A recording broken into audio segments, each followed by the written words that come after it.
Who's run this land since day one? The few, the wealthy, the invisible rulers. Welcome. In this video, I'm going to trace how rich, white men and their allies built systems over centuries to control us, by dividing us along race lines, keeping us distracted, and deploying us as their tools. They start wars we fight. They profit while we die. We're told our enemy is the person next to us, often someone of color. But if we understand the playbook, we can break it. Let's begin.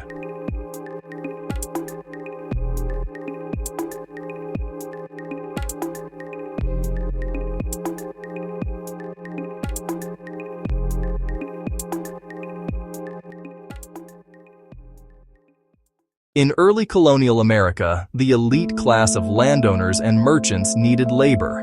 They imported indentured servants, often poor whites, and enslaved Africans. But that was dangerous.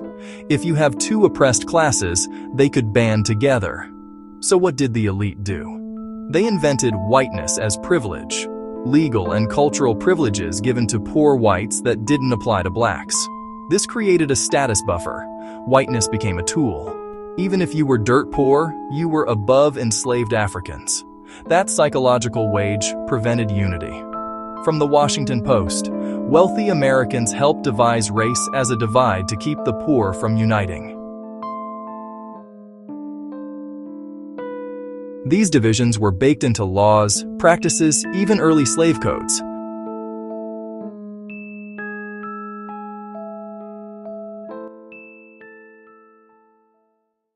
In the South, the planter elite had immense power. They controlled land, production, politics. The poor whites had very little, yet elites told them, "You're superior to the black slaves." That narrative was enforced by laws, propaganda, intimidation. Poor whites were used as foot soldiers for white supremacy.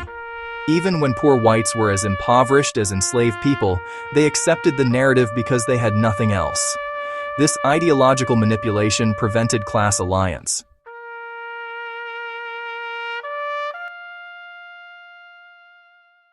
Wars have always been a tool. We call them rich man's wars, poor man's fight, for good reason. Take the Civil War. The stakes weren't just about slavery. Northern industrialists, southern plantation lords, political elites all profited or retained power. The people who died were ordinary soldiers. Elites seldom risk their lives on front lines. They deploy us. In every major conflict, Revolutionary War, Civil War, World Wars, Vietnam, modern wars, economic interests, empire, corporate gain play huge roles. We send our sons and daughters to die. They send the profits home. After the Civil War came Reconstruction. Black people gained political power, land, rights. Poor whites and blacks had potential common interests. The elites acted. White supremacist campaigns, violence, terror, Jim Crow laws, all tools to drive a wedge. One of the most stark examples, the Wilmington Massacre coup in 1898. White supremacists violently overthrew a multiracial government in North Carolina.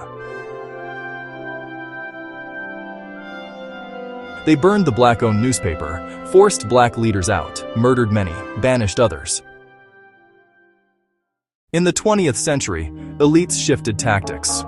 Segregation, Jim Crow, terror gave way to media, propaganda, politics. Corporate interests, monopolies, wealth concentration rose. Poor whites were told blacks, immigrants, radicals threatened their way of life.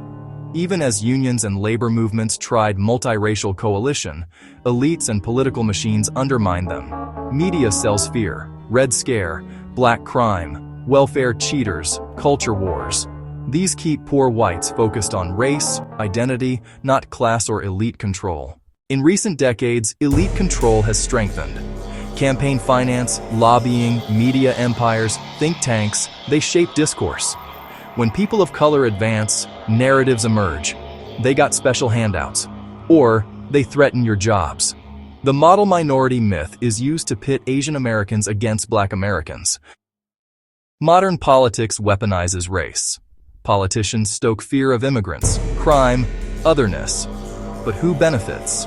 The richest 1%, the megacorporations, the few elite families. Our shared enemy isn't each other. It's power, control, wealth, hoarding at the top. Our interests, living wages, universal health care, fair elections, schools, housing, justice. How to act. Educate. Share this message. Organize. Local groups. Cross-racial coalitions. Demand structural change. Wealth tax. Corporate power limits. Campaign finance reform. We're not powerless. United, we can force the rich to lose control. This is not a plea. It's a declaration. The rich-ruled states ends when we stand together. Share this. Talk about it. Rise.